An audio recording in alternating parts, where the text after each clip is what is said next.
Hey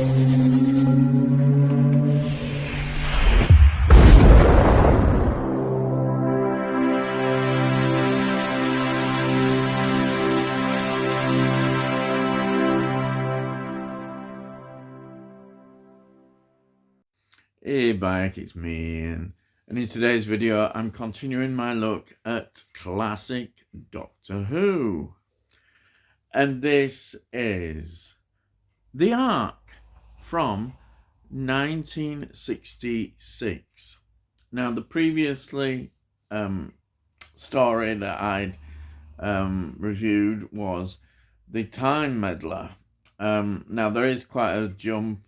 I'm afraid there's more missing episodes, and things like the Celestial Toymaker. There's only one available.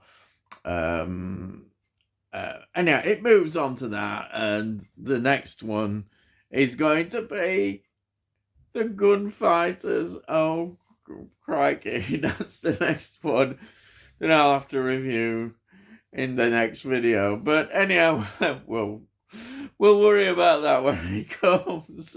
What can I say about that? Anyhow, this is season 3, and it's got 4 episodes. Episode 1 is called The Steel City. The episode 2 is called The Plague. Episode 3 is The Return, and episode 4 is The Bomb. And it's transmitted 3rd of March to 26th of March 1966. It's written by Paul Erickson and Leslie Scott, and the script editor is Jerry Davis. Now, it's produced by John Wiles, but his tenure as a producer wasn't very long. There were clashes with William Hartnell, and in early 1966, he resigned. Yes, didn't last long. Hartnell, notorious, particularly later on now, he's not getting on with everybody, and this is what happened. Now, it's directed by Michael Emerson, and this is the only one he directed of Doctor Who. So let's get into the cast. We've got William Hartnell as the first Doctor. We've got Peter Purves as Stephen Taylor. And we've got Jackie Lane as Dodo. Then we've got Inigo Jackson as Zentos. Some of the films that he was in were Beckett, 1964, The Brigand of Candor, 1966, Dr. Zhivago, 1965, The Trigon Factor, 1966, Man on Horseback, 1969, Twins of Evil, 1971. I always get excited because it's a Hammer film and a really good one. And he was also in Wolfshed's The Legend of Robin Hood, 1973. And we've got Roy Spencer, who plays Maniac. He was in Saturday Night, Sunday Morning, 1960, which is a classic film of that era. He was in Help, Beatles film, 1965, and the brilliant Barry Lyndon, 1975. Then we've got a name that some people certainly will recognize. It's Michael Sheard playing Ross. Now, Michael Sheard was in some interesting films. He was in Frenzy, 1972, a Hitchcock film. He was in England Made Me, 1973. He was in Holiday on the Buses, 1973. Brilliant. He was in Force 10 from Navarone, 1978. Escape to Anthena, 1979. He was also in Star Wars The Empire Strikes Back, 1980. Wow. He was in the brilliant Hitler Last Days film, The Bunker, 1981. And he was in Indiana Jones and The Last Crusade, 1989. So you're thinking, wow, that's great. But he's more well known for Grange Hill, popular BBC TV series, children's TV series. Between 1985 and 1989, he played Mr. Bronson, who was the deputy headmaster. So that's just a look at some of the cast. So what is this story about? It begins when the TARDIS lands on this spaceship, which is an ark on a 700-year voyage, and it's fleeing the Earth's imminent sort of destruction. The Earth is going to end, so get an ark together. That's also a theme that is going to be repeated again, of course, as you remember, with Tom Baker, the Ark in Space. Yeah, that's just looking there. When it starts, we see that the humans have this other race with them, and these races are called monoids. Yes, the monoids. We'll get back to them anyhow. So that's what they have a glimpse of when they first think. But then they come back again. The TARDIS lands again, and things have changed because the roles have reversed. The humans are now subservient to the monoids. They're not getting on together, and this is just another interesting aspect that we look at. That they also were doing this, creating this giant statue, and this giant statue has now been completed, but it is quite significant because that statue, they've hidden a bomb on there, and well, that is going to be a major factor in all the intrigue that is going on. What is, how things are going to change. But then to add another factor, the planet that they want to now go and live on and colonize is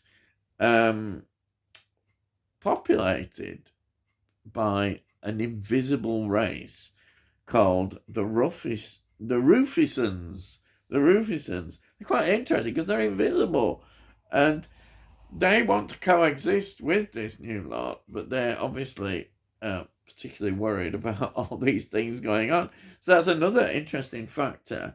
And the Doctor has to work out all this as well as it's going on.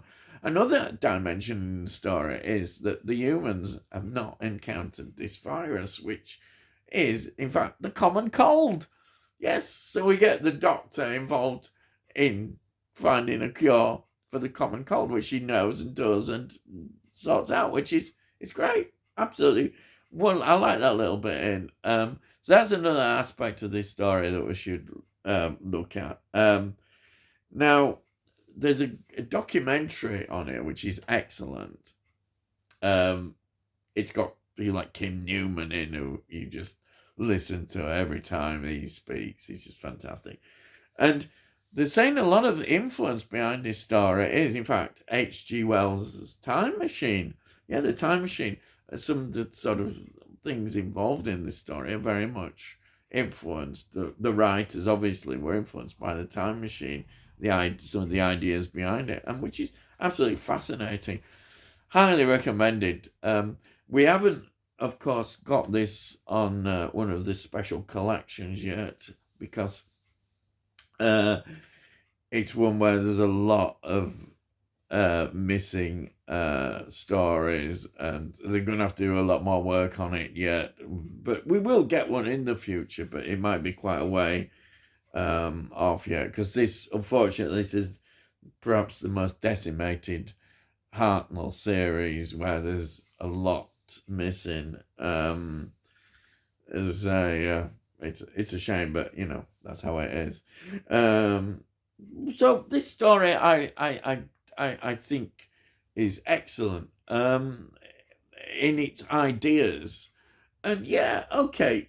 I think it's interesting that we could say the monoids never made a return, but a lot of monsters didn't. Well, they're not monsters; they're aliens. I think that's fair to say, because monsters is a very interesting term. But the monoids as aliens didn't return, and I think we look at them in two ways. As the documentary says, do we think they're just silly looking aliens? And they do look rather funny. They've almost got like Beetle styles haircuts and this one eye. They do look a bit ridiculous, but yeah, it's convincing. And it's part of Doctor Who's kind of charm as way of this, this things. And I think you get by that. And sometimes we look at things now with different eyes, people do. They look at how the modern world is and all the stuff that we do, but we should look back in how things were in the 60s, and I think they do a great job. And this story is highly recommended. Yes, highly recommended. I think anything now with Hartnell, you've got to really treasure it, even though, yeah, it's the Gunfighters next week, which I'm not looking forward to reviewing because I have seen it a couple of times, and I don't know how I managed to get through it, to be honest. But we'll talk about that next week. The VHS was released in 1998 and the DVD in 2011. And here is my copy of the DVD. Brilliant. Nice cover. That's a really nice cover. There's back. There were some of the documentaries. And to be fair, the documentary is pretty good. So when we eventually one day get a special edition, you can imagine there'll be even more and more great documentaries. The only problem is with the Hartnell era, increasingly, is a lot of the people are no longer with us. It's a good job we've got people like Peter Purvis still around that have got good memories and they can interview and talk, but increasingly there are less people around. Inside, look at this. Nice. Look at that. It's a lovely illustration disc, and there's this lovely leaflet that you always get. Yeah, this is really good. Really enjoyed this story, really. For all its problems, I think it's a good story. Highly recommended.